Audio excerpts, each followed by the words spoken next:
नमस्कार आदाब। आइए रूबरू आते हैं सबसे बड़ी और सबसे अहम खबर। हम आपको बता दें, केंद्रीय राज्य मंत्री डॉक्टर संजीव बालियान आज मीडिया से मुखातिब हुए। जनपद मुजफ्फरनगर पहुंचकर गेस्ट हाउस पर आज उन्होंने मीडिया से वार्ता की।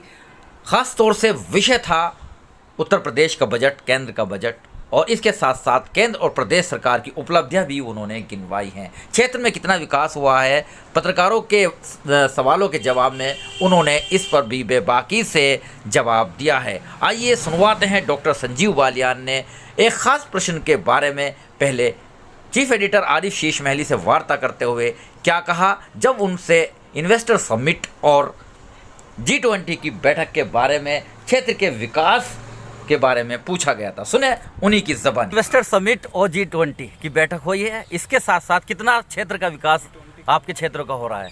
देखिए, इन्वेस्टर समिट में करीब 10,000 करोड़ के प्रस्ताव मुजफ्फरनगर से गए हैं। अच्छी बात यह है, देखिए, जब इंडस्ट्री जब आएंगी, जब लॉ एंड ऑर्डर अच्छा होगा, जब बिजली 24 घंटे होगी और जब इंफ्रास्ट्रक्चर अच्छा होगा। हमें तीनों पहलों पर काम करना पड़ा मुजफ्फरनगर में। इंफ्रास्ट्रक्चर अच्छा नहीं था, नेशनल हाईवे बने, सड़कें बनी, बिजली की समस्या थी जनपद में। अब मैं कह सकता हूँ शहर में 23-24 घंटे और गांव में भी 18-20 घंटे बिजली आ रही है।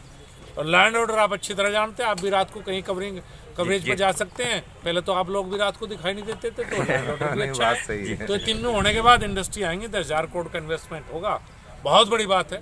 10,000 करोड़ का इन्वेस्टमेंट होगा तो बहुत से हजारों युवाओं को रोजगार भी मिलेगा। यही है कि अपने जनपद में रोजगार मिले, इससे बेहतर क्या हो सकता है। बहुत धन्यवाद। इसके अलावा केंद्रीय राज्य मंत्री डॉक्टर संजीव बालियान ने बजट को लेकर क्या कहा, प्रेस वार्ता में वार्ता करते हुए सीधे सुने उन्हीं की ज़बानी। देश का और प्रदेश का दोनों बजट हमारे सामने है। उन बजट के बारे में दो बातें मैं कहना चाहूँगा। 2014 में जब नरेंद्र मोदी देश के प्रधानमंत्री बने थे तो हिंदुस्तान दुनिया में 10वीं बड़ी इकोनॉमी थी। 2014 से आज हम 2023 में खड़े हैं, करीब 9 वर्ष हुए हैं। इन 9 वर्ष से हम 10वीं से 5वें पायदान पर आज दुनिया में आ चुके हैं। 5 पायदान की छलांग इन 9 वर्ष में हिंदुस्तान ने लगाई। पहले बजट में लोक लुभावनी घोषणाएं होती थी और ऐसी घोषणाएं होती थी कि जो कभी पूरी नहीं होती। उदाहरण के तौर पे मुजफ्फरनगर का रेलवे का दोहरीकरण मुझे लगता है 3 से 4 बजट में पहला आया होगा। जो भी सांसद बनता था उस बात के प्रयास करता था। बजट में घोषणा होती थी लेकिन जमीन पर कभी घोषणाएं नहीं उतर पाई। अब बजट में लोक लुभावनी घोषणाएं नहीं होती। बजट देश को किस दिशा में लेके जाना है, इस तरह का बजट है। 10 लाख करोड़ इस वर्ष इंफ्रास्ट्रक्चर पर भारत सरकार खर्च करेगी। आप कल्पना कर सकते हैं कि कितनी बड़ी, मुझे लगता है 2014 से पहले जितना देश का बजट होता था उतना देश के इंफ्रास्ट्रक्चर पर इस बार खर्च होने जा रहा है। रक्षा पर इस सरकार का विशेष ध्यान रहा है हमेशा से ही। करीब 6 लाख करोड़ का रक्षा मंत्रालय का इस वर्ष बजट है। और कई बार लोग पूछते हैं कि किसान के लिए क्या किया।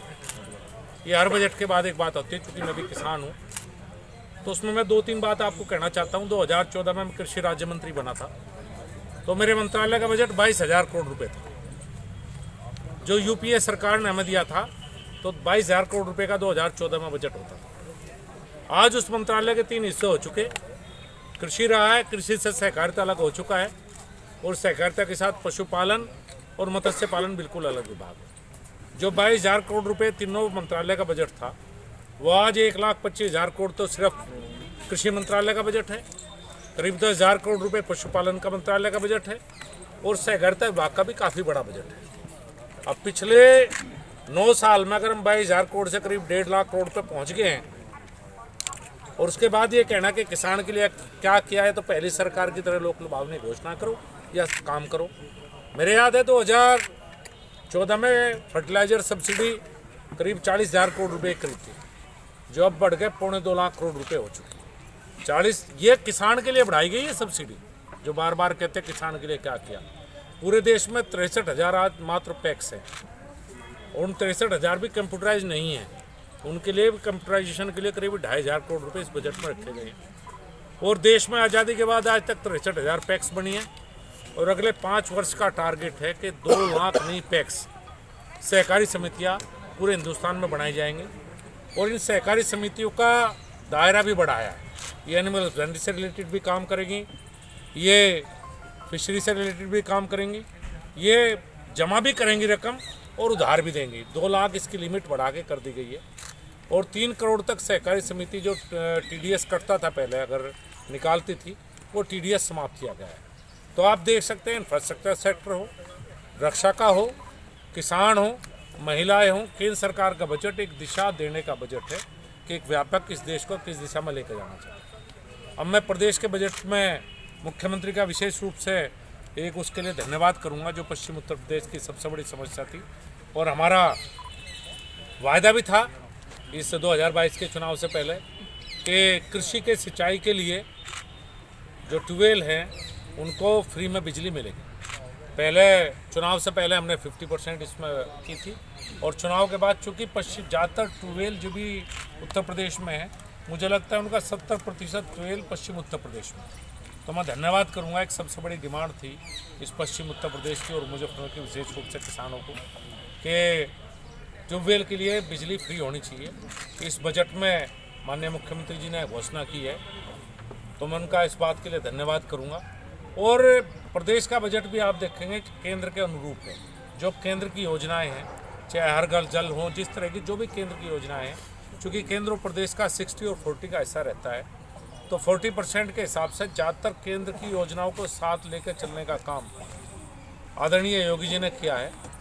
जो उत्तर प्रदेश की जनता रिवेन्यू देती है, उसी तरह का प्रदेश में खर्च करने का काम किया है। विशेष रूप से इस बार बजट में सड़कों पर ध्यान रहेगा, पेयजल योजनाओं पर ध्यान है, कृषि पर ध्यान है।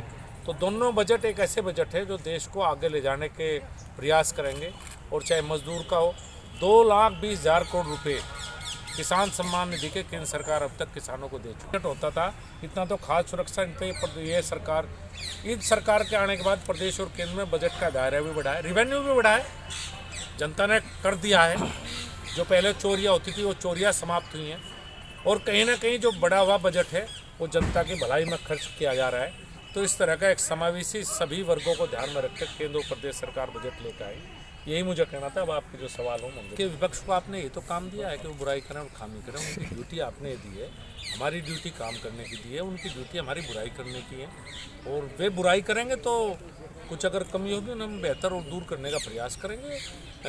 लोकतंत्र में क्रिटिसिज्म आवश्यक है, विपक्ष का ड्यूटी है वो अपना काम करेंगे और उसमें कुछ अच्छी पॉजिटिव चीज़ें निकलेंगी तो निश्चित रूप से सरकार उस पर ध्यान देगी। बिजली की बात अपनी जगह ठीक हो, मैं नहीं कहता कि भाई, लेकिन सरकार का काम है, सरकार का जो काम है वो ये है कि, और जिस समय की चौधरी साहब बात कर रहे हैं उस समय समाजवादी पार्टी सरकार में वो लोन हुआ था, वो हमारी सरकार में नहीं। पहले तो आपको बात बता दूँ मैं, तो ज़्यादातर जो काम धनु योजना थी उस सरकार में, इस सरकार में तो 50% की सब्सिडी डेयरी उद्योग के ऊपर दी गई है केंद्र सरकार के द्वारा। ये तो काम करने के वाले के ऊपर है, सरकार तो सुविधाएं और सब्सिडी दे सकती है, ये काम करने वाले के ऊपर है कि वो बेहतर काम करके किस तरह से उसे देखिए। जब तक बिचौलिया रहेंगे धीरे धीरे बिचौलियों को हमें दूर करना पड़ेगा। इसमें लेके शुरू की गई थी 6 महीने पहले, 1.25 लाख किसान इससे जुड़ चुके हैं। मैं आपको बताऊँ की भी काफ़ी समय से मांग है, 10 करोड़ में तो वहाँ तो दीवारें भी नहीं बन पाएंगी। देखिए, पहली बात तो शुक्र तीर्थ पे जब मैं सांसद रहा उससे पहले शुक्र तीर्थ की फ़ोटो देखो, और जब मैं आज हूँ तो शुक्र तीर्थ की फ़ोटो देखो। चूँकि मैं इस विभाग का मंत्री रहा हूँ जल संसाधन, तो जितने बने थे ये ज़्यादातर उसी दौरान बने थे।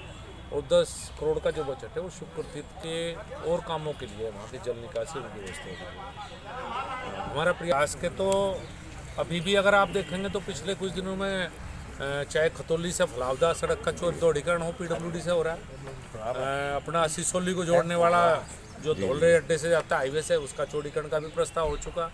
हमारा मांडी की सड़क का भी जितने भी चौड़ीकरण के प्रस्ताव लंबित थे, तो रेलवे NH ये ज़्यादातर काम पे अब हो चुके।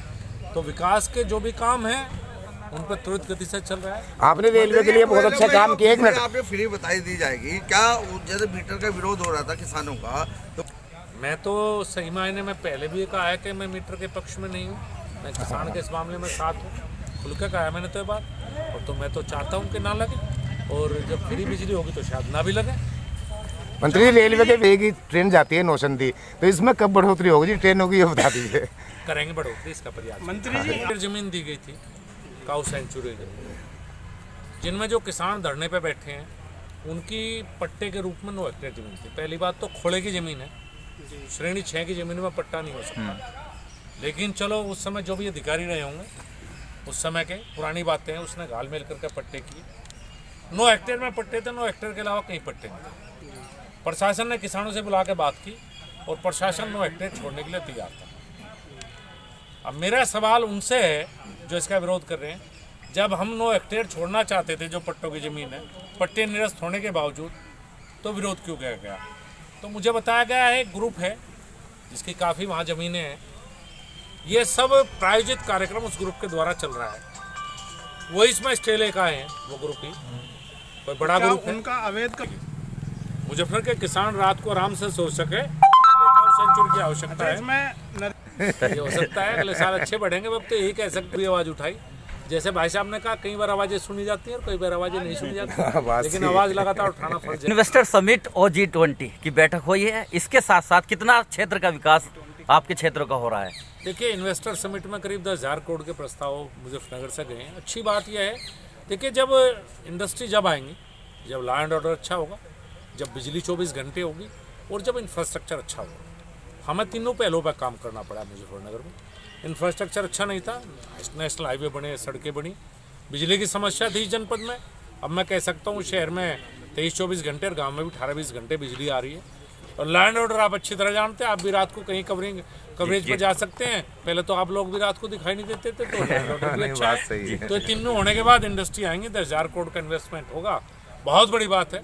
10,000 करोड़ का इन्वेस्टमेंट होगा तो बहुत से हजारों युवाओं को रोजगार भी मिलेगा। यही है कि अपने जनपद में रोजगार मिले, इससे बेहतर क्या हो सकता है। बहुत धन्यवाद। इस मौके पर केंद्रीय राज्य मंत्री डॉक्टर संजीव बालियान के साथ जिलाध्यक्ष भाजपा विजय शुक्ला और पूर्व विधायक प्रमोद ऊंटवाल भी मौजूद रहे। भाजपा जिला उपाध्यक्ष संजय गर्ग सहित भारतीय जनता पार्टी के वरिष्ठ नेता और कार्यकर्ता भी यहां पर मौजूद रहे। बने रहिएगा मेरे साथ। आरिफ शीश महली, चीफ एडिटर बार और bench, news in today Lucknow, Muzaffarnagar.